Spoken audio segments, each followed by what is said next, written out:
नमस्कार दोस्तों। अगर आपको मेरी कहानी पसंद आए तो मेरे चैनल को लाइक और सब्सक्राइब जरूर से कीजिएगा। मैं मुंह पर दुपट्टा डाले कमरे में पड़ी थी। मैं पूरी तरह टेंशन में थी। इतने में दद्दू कमरे में आए और कहने लगे, अरे मधु, तू क्यों छोटी छोटी बातों पर मन हल्का कर लेती है? शादी ही तो करनी है, ऐसी कौन सी मुश्किल बात है। चल अब ये दवा पी ले, देखना कितनी जल्दी तेरी शादी हो जाएगी। मैंने अजीब सी नजरों से दद्दू की तरफ देखा।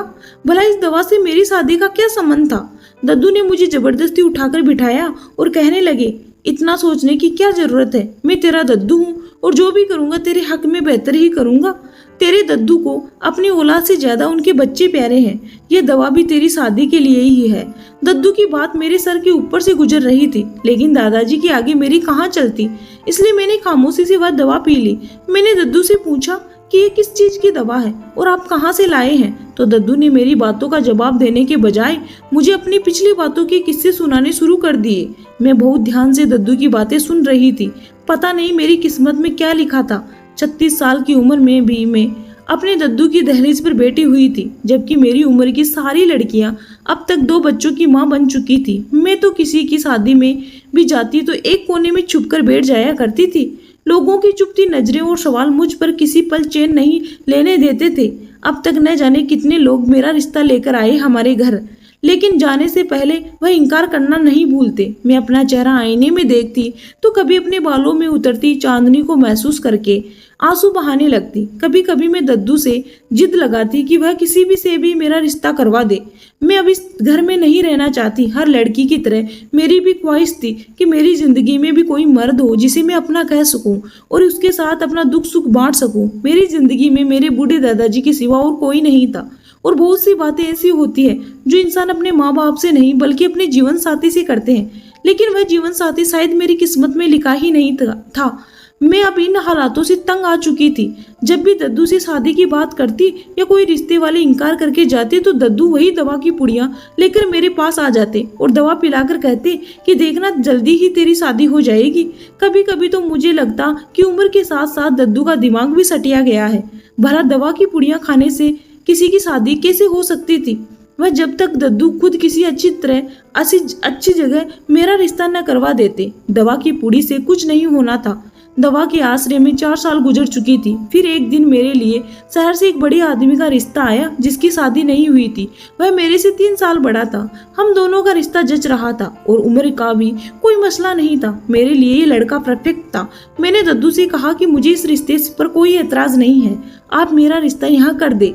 लेकिन दद्दू ने यह कहकर इनकार कर दिया कि वह हमारे से काफी दूर है और मैं तेरे को अपने से इतनी दूर नहीं भेज सकता। दद्दू की इस बात पर मुझे बहुत गुस्सा आया था। अब मैं कोई 17-18 साल की जवान लड़की नहीं रही थी जिसके लिए दद्दू को मनपसंद रिश्ता आते। दद्दू की इस भ्रम ने मेरी उम्र निकाल दी थी, लेकिन दद्दू को अब भी इस बात का एहसास नहीं हुआ था। मैं गुस्से में वापस अपने कमरे में चली गई। कुछ देर में ही दद्दू कमरे का दरवाजा जोर से बजाने लगे।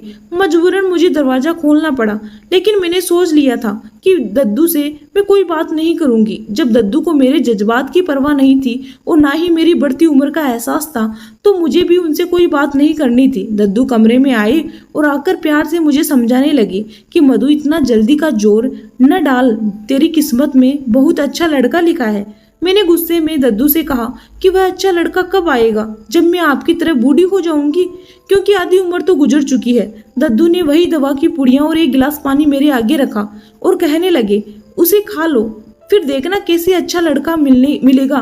मैंने दद्दू से साफ साफ कहा कि अब मुझे कोई दवा नहीं खानी है। इतने सालों से जब भी मैंने शादी का नाम लिया है, आपने यह दवा की पुड़ियां खिलाकर मुझे खामोश कर दिया है, लेकिन इस दवा की पुड़ियों से कुछ नहीं होने वाला। दद्दू कहने लगे, ये जादू की पुड़िया है, ये तेरी किस्मत बदल देगी। मैंने गुस्से से दद्दू को देखा था। पुड़िया जो पता नहीं किस जमाने की में जी रहे थे। अब तक तो उस दवा से ना ही मेरी किस्मत बदली थी और ना ही मेरी शादी हुई थी। ऐसा नहीं था कि मेरे रिश्ते नहीं आते थे, लेकिन न जाने क्यों रिश्ते वाले हमेशा इनकार करके ही चले जाते थे, या फिर उनके इनकार से पहले दद्दू खुद मना कर देते थे। शुरू में दद्दू ने जब मुझे ये दवा की पुड़ियां देनी शुरू कर दी थी तो मैं बहुत हैरान हुई थी, लेकिन फिर दद्दू ने मुझे बताया कि इस दवा से मेरी सुंदरता में 4 चांद लग जाएंगे और समय ने मेरे चेहरे को मुरझा दिया। उस पर दोबारा रौनक आ जाएगी।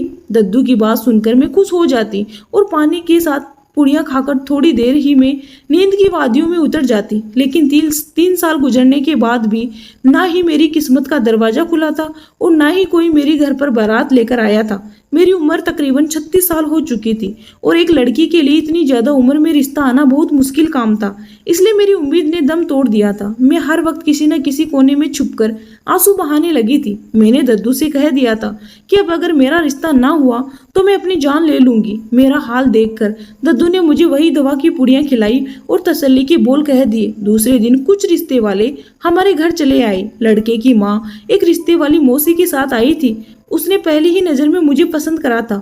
यह बात मेरे लिए बहुत हैरान वाली थी। उम्र बढ़ने के साथ साथ मेरे चेहरे पर झुर्रियां बढ़ने लगी थी।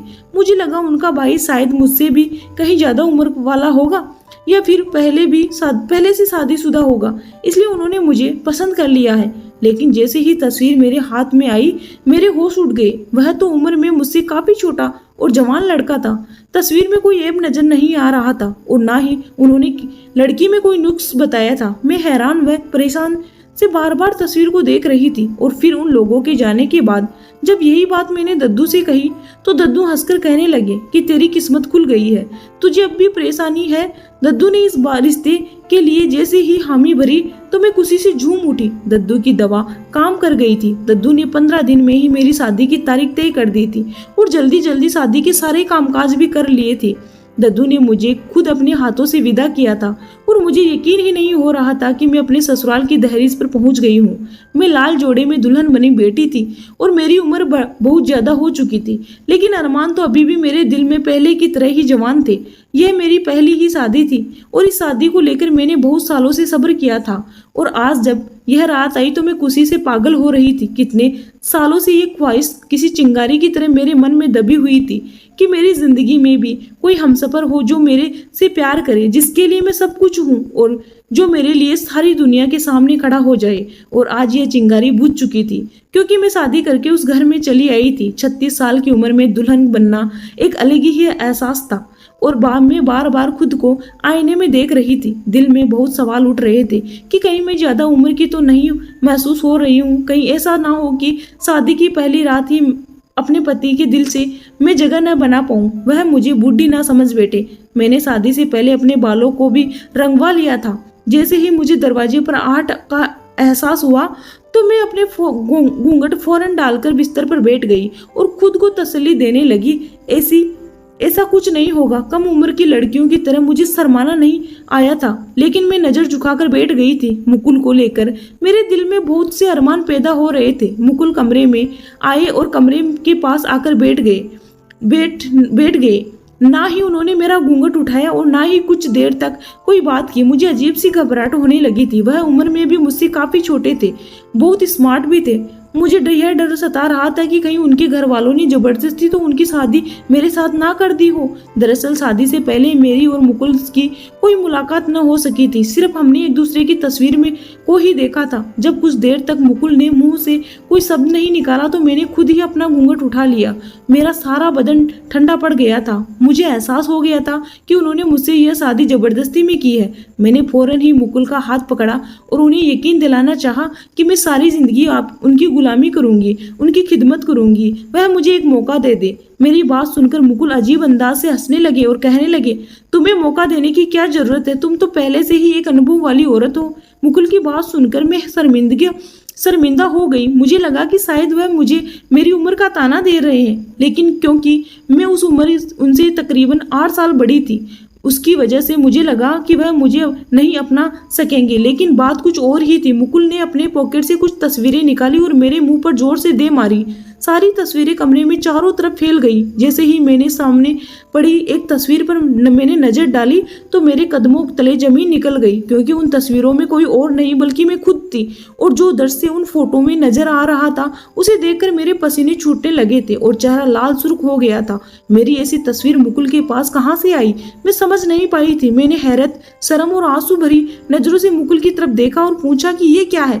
तो वह नफरत से कहने लगे कि ये तो तुम मुझे बताओ कि यह क्या है। तुम्हारी ऐसी तस्वीर मेरे पास मौजूद है और तुम मुझसे पूछ रही हो कि यह क्या है। तुम खुद देखो कि तुम्हारी कैसी तस्वीर है, इसमें क्या नजर आ रहा है। ये तस्वीर खुद चीख चीख कर बता रही है कि तुम तो पहले से मुकुल ने नफरत से अपना मुंह फेर लिया था।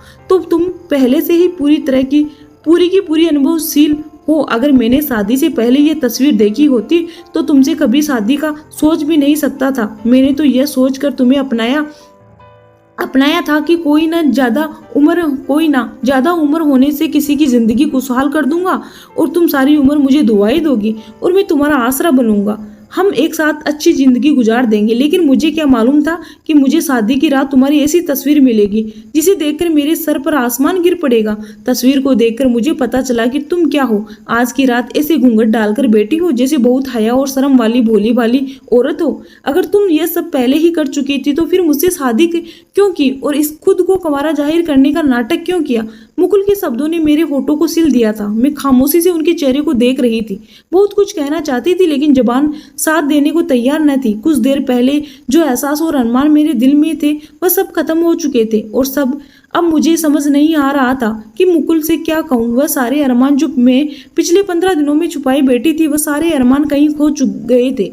मैं नहीं जानती कि मेरी ऐसी तस्वीर मेरे पति के पास कहाँ से आई, लेकिन जो भी था अब सब खत्म हो गया था। मेरी ऐसी तस्वीर देखने के बाद तो मुकुल भी कभी अपनी जिंदगी में ना रखते। इस बात ने मेरी जान निकाल दी थी। पहली ही रात मेरा सब कुछ मिट्टी में मिल गया था। मेरी आंखों से आंसू आ रहे थे। मेरी तस्वीर अब भी मेरे सामने पड़ी थी जिसमें मैं पूरी तरह मैंने अपनी आंखें नीचे की क्योंकि इससे ज्यादा मैं इस तस्वीर को नहीं देख सकती थी। मेरे सर पर आसमान गिर पड़ा था क्योंकि मुकुल कह रहे थे कि तुम तो बहुत ही बेशर्म निकली। पता नहीं किस किस के साथ मैंने उनकी पूरी बात सुने बगैर ही अपने दोनों हाथ अपने कानों पर रख लिए थे। मुकुल की बातें मेरी रूह को छलनी कर रही थी। मेरा पिछला वक्त बहुत मुश्किल से गुजरा था। मुझे पहले ही बहुत दुख मिले थे। मैं आंखें बंद करके गुजरे हुए वक्त का सोच रही थी जहां मुझे कुछ पल का सुकून ना हो सका था। और अब जब मैंने सुकून की सांस लेने का सोचा तो वह भी खत्म हो गया था। मेरा नाम मधु है। मैं राजस्थान से बिलोंग करती हूँ। मेरे पापा बहुत ही अच्छे और मोहब्बत करने वाले थे, लेकिन फिर किस्मत ने धोखा दे दिया और मेरे मम्मी पापा का कार एक्सीडेंट में मृत्यु हो गई और वो हमें छोड़कर हमेशा के लिए चले गए थे। मेरा एक छोटा भाई भी था। ना ही मैंने बचपन में कोई खुशी देखी थी और ना ही कभी खिलौने से खेली थी। मेरे पास तो घर और भाई की जिम्मेदारी ही थी। दद्दू ने मुझे पढ़ाया लिखाया भी नहीं था क्योंकि अगर मैं स्कूल जाती तो घर का काम कौन देखता, इसलिए मैं नहीं पढ़ी। पर मेरा छोटा भाई पढ़ लिख कर एक सरकारी नौकरी लग चुका था और किसी के प्यार में पड़कर उसने शादी भी कर ली थी और उसी लड़की के घर रहने लग गया था। फिर कभी भी उसने हमारी तरफ मुड़कर नहीं देखा था। भाई आकाश के जाने के बाद मुझे एहसास हुआ था कि उसके होने से मेरी जिंदगी में कुछ रौनक थी। अब तो यह घर वीरान हो गया था। आकाश के जाने के बाद दद्दू अक्सर मेरे कमरे में चले आते और घंटों मेरे साथ गुजारते, मुझसे बहुत सी बातें करते। जैसे जैसे उनकी उम्र बढ़ती जा रही थी उनके स्वभाव में भी बदलाव आ रहा था और मैं उनके लहजे में अपने लिए मोहब्बत महसूस करने लगी थी। उसी बात ने मुझे नई जिंदगी दे दी। आकाश को गए 3 साल होने वाले थे, लेकिन वह पलटकर वापस नहीं आया था और ना ही वह आपस आना चाहता था। वह ना ही हमसे कोई रिश्ता रखना चाहता था। लेकिन अपने पोते का भरम रखने के लिए दद्दू ने यह बात मुझसे छुपा ली थी। मैं भी दद्दू को शर्मिंदा नहीं करना चाहती थी। मैंने उन्हें पिछली सारी बातों के लिए माफ कर दिया था, इसलिए दद्दू के प्रेम को अपना कर उनके साथ खुशी खुशी जिंदगी गुजारने लगी। मगर कुछ वक्त में ही मुझे एहसास हो गया था कि दद्दू मेरे लिए आने वाले हर रिश्ते को मना कर रहे हैं। ये रिश्ते वाले खुद ही मना करके चले जाते हैं। कुछ सालों तक यह सिलसिला ऐसे ही चलता रहा और दद्दू ने शादी के नाम पर मुझे दवा की पुड़ियां देनी शुरू कर दी। और जब मुकुल से मेरी शादी हुई तो शादी की रात मुझे अपनी ही ऐसी तस्वीरें देखने को मिली कि जिनके बाद मैं खुद से नजरें मिलाने के लायक ना रही। मैंने डरते हुए मुकुल को बताना चाहा कि ये तस्वीर मेरी नहीं है और ना ही मुझे इनके बारे में कुछ पता है।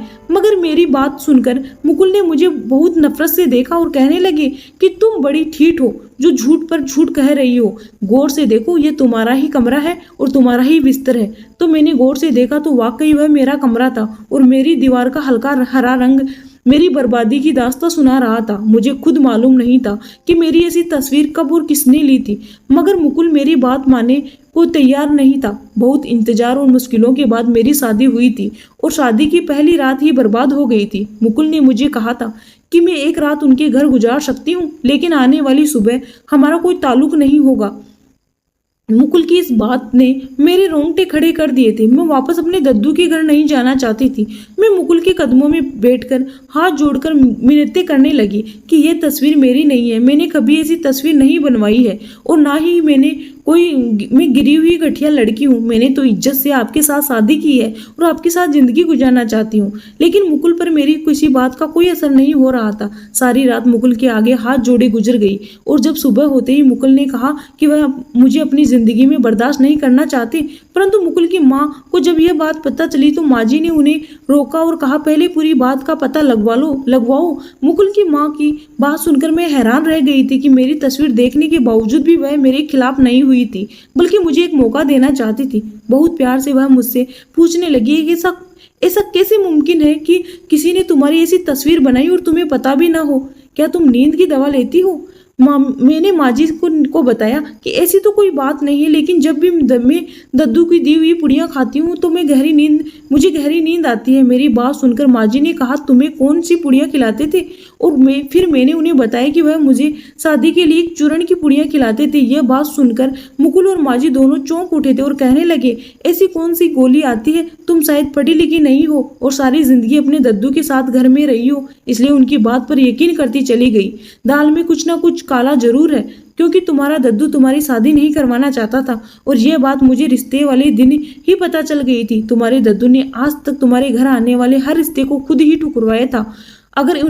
अगर तुम्हें इस बात पर कोई शक नहीं था तो यह तस्वीर तुमने अपनी मर्जी से नहीं बनवाई है, तो हम अभी सच का पता लगा लेते हैं। मुकुल ने पहले तो इस बात को मालूम किया और यह तस्वीर कहाँ से आई है, और फिर उन्हें पता चल गया कि यह तस्वीर किसी और ने नहीं बल्कि मेरे दद्दू ने भेजी है। और तस्वीर में मैं अपने कमरे में अपने बिस्तर पर मौजूद थी और मेरे साथ कोई मर्द भी था जिसका चेहरा तस्वीर में नहीं था। मैं बिस्तर पर जिस हालात में पड़ी थी वह देखकर शर्मिंदगी से जमीन में गिर रही थी। और फिर जब मुकुल को पता चल गया कि तस्वीर मेरे दद्दू ने भेजी है तो उन्होंने मेरे दद्दू को बुलाया और कहा कि आप सारा सच खुद ही बता दीजिए। मेरे दद्दू ने अजीब सी नज़रों से मेरी तरफ देखा और कहने लगा मैं मधु की शादी नहीं करना चाहता था। मैंने अपने बेटे और इकलौती पोते को यह सोचकर बहुत मोहब्बत से बड़ा किया था कि वह मेरे बुढ़ापे का सहारा बनेंगे, मगर वह दोनों ही मुझे छोड़कर चले गए। मैं उम्र के इस पड़ाव में तन्हा नहीं रहना चाहता था, इसलिए मैंने फैसला कर लिया था कि मैं कभी मधु की शादी नहीं करूंगा। लेकिन फिर शादी के नाम पर मधु ने खुदकुशी करने की धमकी दी तो मैं मजबूरन मैंने तुमसे उसकी शादी करवा दी, उसे ये दिखाने के लिए कि मैं उसकी शादी के खिलाफ नहीं हूँ। मगर सच तो यह था कि मैं कभी चाहता ही नहीं था कि मधु आपके घर में हो, इसलिए मैंने जानबूझकर ऐसी तस्वीरें खींची और तुम्हें भेज दी। इन तस्वीरों में मधु के साथ कोई और नहीं बल्कि मैं हूँ। मधु नींद की दवा के असर में थी, वही दवा जो शादी के नाम पर मैं उसको खिलाकर सुला दिया करता था। मैंने सोचा था कि मधु की ऐसी तस्वीर देखकर तुम फौरन उसे तलाक दे दोगे, लेकिन जब रात भर इंतजार करने के बाद मधु घर ना लौटी तो मैं जान गया कि तुम आम मर्दों जैसे नहीं हो। अपने दद्दू की बात सुनकर मेरे होश उड़ गए थे। मेरे दद्दू ने सिर्फ अपने बुढ़ापे को बचाने के लिए मेरी शादी ना करने का फैसला लिया था, ना ही मेरी ख्वाहिशों की परवाह की थी और ना ही मेरे जज्बातों का एहसास किया था। अगर आप समझदारी से काम ना लेते तो शायद मेरा घर तबाह हो जाता और दद्दू अपने मंसूबे में कामयाब हो जाते। मुकुल ने मुझसे माफी मांगकर मुझे गले से लगा लिया था कि एक तस्वीर के पीछे उन्होंने मेरे बारे में बहुत गलत सोचा था। मैं अपनी सास की शुक्रगुजार थी। मेरी सास पहले ही दिन से ही मुझे समझदार औरत लगने लगी थी। दद्दू को भी मैंने माफ कर दिया था, क्योंकि वह जैसे भी थे मेरे दद्दू थे और उन्होंने जो कुछ भी किया था वह बुढ़ापे की तन्हाई के डर से किया था। क्या आपने भी कभी ऐसे वाले दिन को देखा है जो अपने ही औलाद की शादी करने से डरते हैं? दोस्तों, अगर आपको मेरी कहानी अच्छी लगी हो तो इस पर आप अपना कमेंट करके मुझे